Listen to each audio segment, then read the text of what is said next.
এই যে মাস শাহরুল্লাহ, আল্লাহর মাস, এই মাসে আমরা যে আধ্যাত্মিক জার্নি করছি, ইয়াদাউ তাআমাহু ওয়া শারাবাহু মিন আজলি, সে তো আমারই জন্য, আমার দিকে এগিয়ে আসার জন্যই, আমার দিকে জার্নি করার অংশ হিসেবেই সে তার যাবতীয় খাবার পরিহার করে, সে তার পানীয় পরিহার করে, শাহওয়াতাহু, সে তার কামনা বাসনা পরিহার করে। আসলে রমাদান এবং সিয়াম হলো পেটকে অভুক্ত রেখে নিজের কামনা বাসনা থেকে নফসকে সরিয়ে রেখে নিজের নফসকে শাসন করার মাস।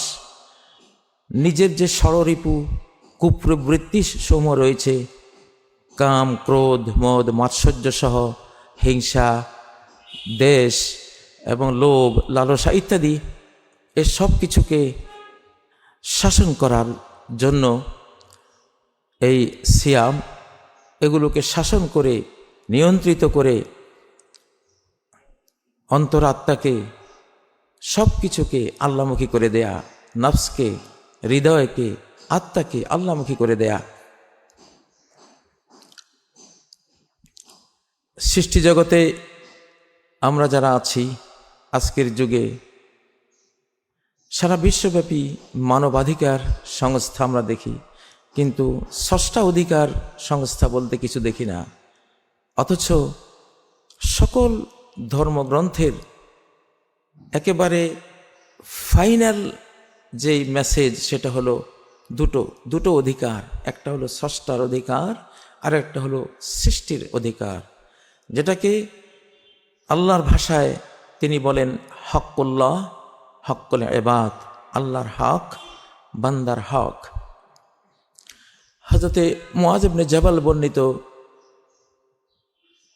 বুখারী, মুসলিম সহ বিভিন্ন গ্রন্থে বর্ণিত যে সহিহ হাদিসটি রয়েছে, নবী সাল্লাল্লাহু আলাইহি সাল্লাম মুআজকে জিজ্ঞাসা করলেন, মা হক্কুল্লাহি আলা ইবাদি, হে মুআজ, আল্লাহর কি হক রয়েছে, কি অধিকার রয়েছে, কি রাইটস রয়েছে বান্দাদের উপর? তিনি বললেন, আল্লাহ এবং তার রাসূলই ভালো জানেন। নবী সাল্লাল্লাহু আলাইহি সাল্লাম তখন তাকে জানিয়ে দিলেন যে হক্কুল্লাহি আলা ইবাদিহি আন ইয়াবুদুহু ওয়া লা ইউশরিকু বিহি শাইআ, বান্দাদের হক আল্লাহর উপর এই যে তারা হৃদয়ের সবটুকু বিনয় প্রণয় দিয়ে আল্লাহকে পুজো করবে, আল্লাহকেই মাবুদ বানাবে, মাহবুব বানাবে, জীবনের লক্ষ্য এবং মাকসুদ বানাবে, আল্লাহর কথায় ওঠা বসা করবে, আল্লাহর জন্যই ভালোবাসবে, আল্লাহর জন্যই আল্লাহর কোনো দুশমনকে ঘৃণা করবে। এটাই তো ইবাদা, আন ইয়াবুদুহু। তো আল্লাহর এই হকটি পাওনা তার সমগ্র সৃষ্টির উপরে, এবং ওয়ালা ইউশরিকু বিহি শাইআ, কোনো কিছুকেই আল্লাহর সাথে পার্টনার করবে না, অ্যাসোসিয়েট করবে না, অংশীদার করবে না, আল্লাহর সমান করবে না। সূরা তাওবার 24 নম্বর আয়াতে যেমন বলেছেন, আল্লাহর সাথে পিতৃপুরুষদেরকে, বাবাদেরকে সমান করা যাবে না। ও আবনাউকুম, সন্তানদেরকেও আল্লাহর সমান করা যাবে না। ও ইখওয়ানুকুম, ভাইদেরকেও, ভাই বেরাদরকে আল্লাহর সমান ভাবা যাবে না। ও আজওয়াজুকুম, স্বামী তার স্ত্রীকে, স্ত্রী তার স্বামীকে আল্লাহর সমতুল্য করবে, এটা করা যাবে না। গোত্রীয় আত্মীয় স্বজন, ব্লাড কানেকশনের আপন স্বজন যতই থাকুক, কাউকে আল্লাহর সমান করা যাবে না। ও আমওয়ালুকুম, নিজের সম্পদকে আল্লাহর সমতুল্য ভাবা, সেই পরিমাণ আবেগ ভালোবাসা দেয়া যাবে না। নিজের ব্যবসা বাণিজ্যকে, সে যত বিলিয়ন ট্রিলিয়ন ডলারের হোক, আল্লাহর সমান মোহাব্বত, আবেগ, ইমোশন দিয়ে সেগুলোকে লালন করা যাবে না অন্তরে। ও মাসাকিনু তারদাউনাহা, নিজের বাসভবন যতই সুন্দর হোক, আল্লাহর সমান ভালোবাসা যাবে না, সেটাকে আল্লাহ রাসূলের সমান করা যাবে না। এই 8টি জিনিসের কোনো জিনিসকেই না, নিজের যত প্রিয় জিনিসই হোক, কোনো জিনিসকে আল্লাহর সমান করা যাবে না, সমান করলে শিরিক হয়ে গেল। সেই জন্যই নবী সাল্লাল্লাহু আলাইহি সাল্লাম বলেছেন, তায়েসা আব্দুদ দিনার, স্বর্ণ মুদ্রার গোলাম, অর্থাৎ টাকা, রিয়াল, ডলার ইত্যাদির গোলাম, সে ধ্বংস হয়েছে, লুজার হয়েছে, খুইয়েছে সব কিছু। আল্লাহর সমান তো এগুলো নয়, কেন তুমি এগুলোর পুজো করলে? এগুলোর কারণে আল্লাহকে হারালে, আল্লাহর মনে কষ্ট দিলে। তায়েসা আব্দুল দেরহাম, দেরহামের গোলাম ধ্বংস হোক। তায়েসা আব্দুল খামিসা, তায়েসা আব্দুল খামিলা, পোশাক আশাক, চাদর ইত্যাদির গোলাম। মানুষ এমনটা হয়, সালাদ পড়তে গিয়েছে, হয়তো জামাটা ইস্ত্রি করে, ভাঁজ করে, সুন্দর করে টাইট ফিট করে গায়ে দিয়ে গিয়েছে, এখন সেজদায় গেলে ভাঁজটা ভেঙে যাবে, বা হাতে একটু ধুলিবালি লাগলে কাপড়টা ময়লা হবে, ঝাড়ফুঁক করছে ওখানে হাত দিয়ে, কাপড়ে যাতে ধুলিবালি না লাগে, মনে হয় যেন এই জামাটা আল্লাহর চেয়ে বেশি প্রিয়। না, এগুলো করা যাবে না।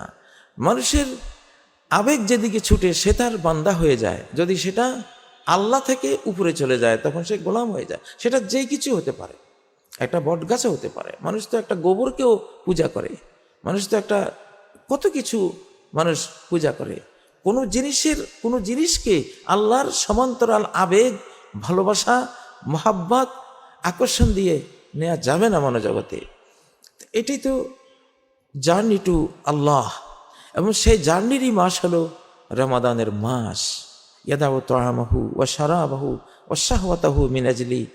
কতটা আল্লাহ তাআলা আবেগ ভরে বলেছেন, স্নেহ মায়া ভরে বলেছেন, আমার এই প্রিয় বান্দারা, আমার স্নেহধন্য বান্দা বান্দিরা আমারই জন্য, আমাকেই পাওয়ার জন্য, আমাকেই খুশি করার জন্য। আমি খাই না এই জন্য তারা খাবার বর্জন করে, আমি পান করি না সেজন্য পানাহার বর্জন করে, আমার ঘর সংসার নেই সেজন্য ঘর সংসার, স্বামী স্ত্রীর দেয়া নেয়া বর্জন করে। তো খুব মায়াবী ভাষায় তো তিনি এটি বলেছেন। তো সেই মাসটি কিন্তু এটি। আজকের বস্তুবাদী এই জীবনের রুক্ষ, কর্কশ, মানবতাহীন, মায়াহীন, মূল্যবোধহীন এক নোংরা পৃথিবীতে আমরা এসে পড়েছি। এ সময় আমাদের উচিত স্রষ্টা ও সৃষ্টি অধিকার সংস্থা তৈরি করা, স্রষ্টা ও সৃষ্টি অধিকার, স্রষ্টা ও মানবাধিকার সংস্থা তৈরি করা। অঞ্চলে অঞ্চলে শুধু মানবাধিকার সংস্থা নয়, আমরা যত রাজনৈতিক দল আছে, কয়টা দল আছে, তার দলের নামের মধ্যে স্রষ্টার কোনো অংশ রেখেছেন, বা চেতনার মধ্যে স্রষ্টার কোনো অংশ রেখেছেন। অথচ মানুষ যে কোনো কাজ করে, যদি স্রষ্টা আল্লাহ তাআলাকে বাদ দিয়ে সেই কাজটা করে, তাহলে ওয়াল আসরি ইন্নাল ইনসানা লাফি খুসর, মহাকালের কসম, এই মানুষ সম্পূর্ণ লসের মধ্যে, ক্ষতির মধ্যে, ধ্বংসের মধ্যে নিপতিত হয়ে আছে। লস মুক্ত হতে হলে তো সকল কর্ম, সেটা ব্যক্তিগত হোক, পারিবারিক, সামাজিক, রাষ্ট্রীয় হোক, সেই কর্মে ইল্লাল্লাযিনা আমানু, আল্লাহর প্রতি ঈমানের অংশটা আগে আনতে হবে, স্রষ্টা অধিকার আগে আনতে হবে, স্রষ্টার প্রতি আবেগ, অনুভূতি, ভালোবাসা আগে আনতে হবে। এজন্য মনটা চায় যে বাংলাদেশে কেউ এমন একটি সংস্থা করুক, স্রষ্টা ও সৃষ্টি অধিকার সংস্থা, বা স্রষ্টা ও সৃষ্টি অধিকার পার্টি, স্রষ্টা ও মানবাধিকার সংস্থা। আমি সারা বিশ্বের মানবাধিকার সংস্থাগুলোকে ডাক দিচ্ছি, এই যে একটি 2024 পরবর্তী সময় পর্ব শুরু হয়েছে, এটি স্রষ্টার সময়, এটি স্রষ্টার দিন, তার কানুন, তার আইন, তার ল পৃথিবীতে তিনি বাস্তবায়ন করবেন। এটি সেই সময়। এই সময় প্রত্যেকটি কাজে স্রষ্টাকে রাখবেন, জ্ঞান বিজ্ঞানে স্রষ্টাকে রাখবেন, সকল শিক্ষা ব্যবস্থায় স্রষ্টাকে বাদ দিয়ে কোনো জ্ঞানের কথা আসতে পারে না। নবীজি বলেছেন যে মা জালাসা কওমুন মাজলিসান, কোনো সম্প্রদায়, মানুষের কোনো একটি দল কোনো মজলিসে যদি বসে এবং সে মজলিস থেকে উঠে গেল, লাম ইয়াজকুরুল্লাহ ফি, সে মজলিসে একটি বারও আল্লাহকে স্মরণ তারা করলো না, ওয়ালাম ইউসাল্লু আলা নবীহি, নবীর প্রতি সালাত প্রেরণ করলো না, ইল্লা কানা আলাইহিম তেরা, তাহলে এই মজলিসটি তাদের জন্য একটি ধ্বংসযজ্ঞ হিসেবে দুনিয়া আখেরাতে আসবে, পরিগণিত হবে, এর রেজাল্ট তারা পাবে। এর রেজাল্ট হবে ধ্বংস, এর রেজাল্ট হবে খাসারা, এর রেজাল্ট হবে লস আর লস। পাহাড় থেকে জলরাশির স্রোত আঁকিয়া বাঁকিয়া মাতিয়া ছুটিয়া ভূপৃষ্ঠে বহিয়া যায়, ইহাকে নদী বলে। কেন আমরা বললাম না পাহাড় পর্বত হইতে সৃষ্টিকর্তা যে ঝর্ণা দ্বারা নির্ঝরিত করিয়া আঁকিয়া বাঁকিয়া মাথাইয়া ছুটাইয়া উহাকে প্রবাহিত করিয়া দেন, উহাকেই নদী বলে। যেটা সূরা বাকারায় তো আল্লাহ বলেছেন, ওয়া ইন্না মিনাল হিজারাতি লামা ইয়াতাফাজ্জারু মিনহুল আনহার, কত পাথরের পাহাড়, সেগুলোতে ঝর্ণা বয়ে যায়। লাস্টে আয়াতের শেষে কি, মিন খাশিয়াতিল্লাহ, এটা আল্লাহর ভয়ে ওই পাথুরে পাহাড়ের কান্না, তার নয়নাশ্রু তোমরা দেখো ঝর্ণা নদী আকারে বয়ে যাচ্ছে। এভাবেই তো সকল কিছুতে স্রষ্টাকে আনতে হবে। এটা স্রষ্টার শতাব্দী, এটা ইমাম মাহদির শতাব্দী, এটি আল কোরআন আল ইসলামের শতাব্দী, এটি ঈসা আলাইহিস সালামের শতাব্দী, এটি হযরত মুহাম্মদ সাল্লাল্লাহু আলাইহি সাল্লাম রাহমাতুল্লিল আলামিন হয়ে যে দিন পৃথিবীতে নিয়ে এসেছেন, সেই দিনের শেষ বিশ্বায়নের শতাব্দী, শেষ গ্লোবালাইজেশনের শতাব্দী। ইহুদি, খ্রিস্টান, হিন্দু, বৌদ্ধ সকলেই সাদরে বুঝে শুনে সত্য বুঝতে পেরে নিজের আপন এই দিনকে গ্রহণ করে নেবে। এটা দ্বীনুল্লাহ। এটা ভুল কথা যে মুসলিমের ধর্ম হলো ইসলাম। মুসলিমের ধর্ম ইসলাম নয়, ইসলাম মহাজগতের আল্লাহর ধর্ম, দ্বীনুল্লাহ। ইন্নাদ-দীনা ইনদাল্লাহিল ইসলাম, সূরা আলে ইমরান 19 নম্বর আয়াতে এই ঘোষণাই আল্লাহ দিয়েছেন, দিন আল্লাহর কাছে হলো ইসলাম। আত্মসমর্পণ করো, আত্মসমর্পণ করো। আল্লাহতে আত্মসমর্পণ না করাই ক্রাইম। আল্লাহর কাছে আত্মসমর্পণ, সারেন্ডার্ড না হয়ে যাওয়াই অপরাধ, পাপ, মহাপাপ। এটাই শিরক, এটাই কুফরি। আপনি যদি আমেরিকা যে রাষ্ট্র আছে সেখানে যান, আপনি সেখানে কল কারখানা অনেক কিছু প্রতিষ্ঠা করলেন, $ট্রিলিয়ন খরচ করে বিশাল আপনি নির্মাণ স্থাপত্য শিল্প করলেন, কল কারখানা করলেন, কত কিছু করলেন। কিন্তু একদিন সরকার আপনার এগুলো পরিদর্শন করতে ইন্সপেক্টর পাঠিয়েছে। ইন্সপেকশনে দেখলো আপনার কোনো বৈধ অনুমতি নেই, কাগজ নেই। আপনি আমেরিকান সরকারের উইদাউট পারমিশন সব করছেন, আপনাকে হ্যান্ডকাপ দেবে। আপনাকে অবৈধ এই স্থাপনার দোষে হয়তো সমস্ত কিছু হারিয়ে যাবজ্জীবন কারাদণ্ডের আওতায় আপনাকে চলে আসতে হবে।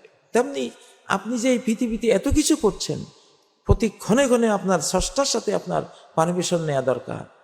যে কোনো কাজ করতে ইস্তেখারার 2 রাকাত সালাত অর্থ কি, আল্লাহ এই কাজটি ভালো হলে তুমি তৌফিক দিও, খারাপ হলে তৌফিক দিও না, কোথায় ভালো আছে সেখানে তৌফিক দিও। অনুমোদন নিতে হয় এবং কোরআনিক আইনের আওতায়, স্রষ্টার আইনের আওতায় সেটা করতে হয়, না হলে হ্যান্ডকাপ। আমি আর আপনি যে যাই করি, আমাদের জীবন তরীর এই অথই অকুল মহাকালীন এই সাগরে, মহাকালীয় এই সাগরে আমাদের এই মানব তরী দুটো বন্দরেই ভিড়বে, হয় অনন্ত সুখের বন্দরে আর না হয় অনন্ত আগুনের বন্দরে। হায়, আজকে এই পৃথিবীর বৃহৎ পরাশক্তি প্রায় সকলেই, অধিকাংশই আজকে অগ্নিবন্দরের দিকে নিজের সমস্ত যোগ্যতা, জ্ঞান, বিজ্ঞান, অর্থ, সামর্থ্য সব কিছু নিয়ে ছুটে চলেছে সেই আগুনের বন্দরের দিকে। যেদিন তারা সেখানে গিয়ে পৌঁছবে, সেদিন শুধু আক্ষেপ আর আক্ষেপ। ওয়াকুলুল কাফিরু ইয়া লাইতানি কুনতু তুরাবা, অবিশ্বাসী সেদিন বলবে, হায়রে যদি মাটি হয়ে যেতে পারতাম। কত সৃষ্টিরাই তো স্রষ্টার নির্দেশে আজকে মাটি হয়ে গেল, আমরা তো মাটিও হয়ে এই আযাব থেকে, আগুন থেকে বাঁচতে পারছি না। প্রিয় মানব বন্ধুরা, যে ধর্মেরই হন না কেন, সবারই জন্য এই বার্তাগুলো। ষষ্ঠ সৃষ্টির অধিকার সংস্থা করুন, ষষ্ঠ সৃষ্টির অধিকার পার্টি করুন। আমাদের ছাত্ররা তোমরা যেই জাতীয় নাগরিক পার্টি করেছ, এখানে 1 নাম্বার কর্মসূচিতে রাখবা স্রষ্টার অধিকার প্রতিষ্ঠা, 2 নাম্বার সৃষ্টির অধিকার প্রতিষ্ঠা। দুটো কথার মধ্যে যেন তোমাদের এই দলের সমস্ত ইহপারলৌকিক উদ্দেশ্য চলে আসবে। আবারও বলছি, প্রথম লিখবা তোমরা স্রষ্টার অধিকার প্রতিষ্ঠা, যিনি দিয়েছেন এই জগৎ, এই বাংলাদেশ, যিনি এই মহাজগতের মহান শিল্পী, যার শিল্পকর্মই হলো তুমি, আমি, এই বাংলাদেশ, এই সবুজ শ্যামল পৃথিবী, এই তারা ভরা নীল আকাশ, এই উজ্জ্বল দিন, আর এই কালো চাদরে ঢাকা নিঝুম নিস্তব্ধ রাত, এই সবগুলোই সেই একক শিল্পীরই এক একটি শিল্প মাত্র। তাহলে লিল্লাহি মা ফিস সামাওয়াতি ওয়া মা ফিল আরদ, আল্লাহরই মালিকানাধীন, তারই সৃষ্টির অধীন, তারই শিল্পকর্মের অধীন, তারই নির্মাণাধীন, তারই স্থাপত্য শিল্পের অধীন আসমান, জমিন এবং ওমা বাইনাহুমা, দুয়ের মাঝে যা কিছু আছে সব কিছু। অতএব আমি সকল দলকে বলছি, আজকে যারা জাগতিক দল করেন, ইসলামী দলগুলো তো অবশ্যই স্রষ্টাকে রাখেন, তারপরেও দলের কর্মসূচির প্রথমটাই হবে স্রষ্টার অধিকার প্রতিষ্ঠা। স্রষ্টার অধিকার কি? তাকে সেজদা দেব, তাকে হৃদয় দিয়ে ভালোবাসবো, শুকরিয়া জানাবো, তো এই জগৎ তুমি দিয়েছ, এই সুন্দর রূপালী সোনালী বাংলাদেশ তুমি উপহার দিয়েছ, অতএব তোমার তো শুকরিয়া করতেই হবে। পদ্মা মেঘনা যমুনা নদীর সোনালী রেখা, রূপালী রেখার মাঝে আঁকা আছে ছবি সোনার বাংলা, নানা ফসলের সাজে। কে দিয়েছেন? তুমি দিয়েছ। অবারিত মাঠ, গগন ললাট ছমি, তব পদ ধুলি, ছায়া শুনিবি শান্তির নি, ছোট ছোট গ্রামগুলি কে দিয়েছেন? আল্লাহ দিয়েছেন। ওয়াজআলা খিলালাহা আনহারা, এই যে নদীমাতৃক বাংলাদেশ, কে এই নদীগুলো প্রবাহিত করেছেন? আল্লাহ বলছেন আমি। আম্মান জাআলাল আরদা কারারা, কে এই সুশান্ত পৃথিবী, স্থির পৃথিবী, এটি স্থির থাকার কথা নয়, এর গভীরে মেইন প্রাণ কেন্দ্রে যে প্লাজমা টকবক করে ফুটে জাহান্নামের আগুন সেখানে জ্বলন্ত, এটার বিষ বাষ্পের পাওয়ারে এটা তো উড়ে যাওয়ার কথা, চৌচির হয়ে দিক বিদিক বিস্ফোরিত হয়ে যাওয়ার কথা। কে ধরে রেখেছে এটাকে একটি শান্তির নীড় হিসেবে? আল্লাহ। ওয়াজআলা খিলালাহা আনহারা, এর মাঝে এত নদ নদী ঝর্ণা কে বইয়ে দিয়েছেন? তিনি। ওয়াজআলা লাহা রাওয়াসিয়া, পাহাড় পর্বত কে স্থাপন করে দিয়েছেন কিলক রূপে, টেকটনিক প্লেট পর্যন্ত, এক একটা পাহাড়ের 50-52 কিলোমিটার গভীর তার যে বডি দিয়ে টেকটনিক প্লেটের সাথে সেটে রেখে পৃথিবীটাকে আটকে রেখেছে, যাতে এটা থরথর করে এটা কেঁপে না ওঠে, সব ধ্বংসযজ্ঞে পরিণত না হয়। ওয়াজআলা রাওয়াসিয়া ওয়াজআলা বাইনাল বাহরাইনি হাজিজা, কে লবণাক্ত সাগর আর মিঠা নদীর পানি একসাথে হতে দেয় না, সে অন্তরায় দুটো পানির মাঝে বিভিন্ন অ্যাটমিক রাসায়নিক এমন সিস্টেম করে দিয়েছেন, সেই সিস্টেমগুলোই অন্তরায় হিসেবে দুটো পানিকে একটির সাথে একটি মিশতে দেয় না। এইসব শিল্পকর্ম কার? আল্লাহর। অতএব আমার প্রিয় ছাত্র বন্ধুরা, যারা আজকে বাংলাদেশের মালিক, হ্যাঁ, কোনো দল আমাদেরকে ফ্যাসিবাদ থেকে মুক্ত করতে পারেনি। যেই উৎপীড়ক ভারত আমাদেরকে কৃতদাসী বানিয়ে রেখেছে, কলোনি বানিয়ে রেখেছে, করদ রাজ্য বানিয়ে রেখেছে, এখনও সে সচেষ্ট রয়েছে, তার থেকে মুক্তি আল্লাহ দিয়েছেন তোমাদের মাধ্যমে, ছাত্র সমাজ তোমাদের মাধ্যমে। কোনো রাজনৈতিক আমাদের অভিজ্ঞ প্রবীণ দলগুলো কারো মাধ্যমে এই মুক্তিটি দেননি। এখনও যেই ঝুঁকির মধ্যে আমরা আছি, আগামী 15-17 বছরেও কোনো দল মুক্তি দিতে পারবে না। তোমরাই পারবে ইনশাআল্লাহ। তোমরা যারা ছাত্ররা, আমি তোমাদেরকে স্বাগত জানাই। তবে তোমরা নবীনরা প্রবীণদেরকে সাথে রেখো। নবীন প্রবীণের সমন্বয় না হলে সফলতা আসে না। আজকের এই স্পিরিচুয়াল এই বক্তব্যে এখানে আমি ইতিরেখা টানব। এটা জার্নি টু আল্লাহ রাব্বুল আলামিন। আমরা আমাদের স্রষ্টার দিকে ফিরে যাব। আমাদের এই শতাব্দীতে প্রতিটি জ্ঞানের কথা স্রষ্টাকে সাথে রেখেই বলবো। প্রতিটি দল স্রষ্টাকে সাথে রেখেই আমরা করব, প্রতিটি রাষ্ট্রকর্ম স্রষ্টাকে সাথে রেখে করব। আমাদের দলীয় কর্মসূচির 1 নম্বর থাকবে স্রষ্টার অধিকার প্রতিষ্ঠা, 2 নম্বর সৃষ্টির অধিকার প্রতিষ্ঠা, হক্কুল্লাহ প্রতিষ্ঠা, হক্কুল ইবাদ প্রতিষ্ঠা। তাহলে এই শতাব্দীর সাথে আমরা ম্যাচিং করতে পারবো, সফলতার জান্নাতি বন্দরে আমরা উপনীত হতে পারবো, অগ্নিবন্দর থেকে বাঁচতে পারবো। আল্লাহ তৌফিক দিন। সুবহানাকাল্লাহুম্মা ওয়া বিহামদিক, আশহাদু আল্লা ইলাহা ইল্লা আনতা, আস্তাগফিরুকা ওয়া আতুবু ইলাইক। ওয়াসসালামু আলাইকুম ওয়া রাহমাতুল্লাহি ওয়া বারাকাতুহু।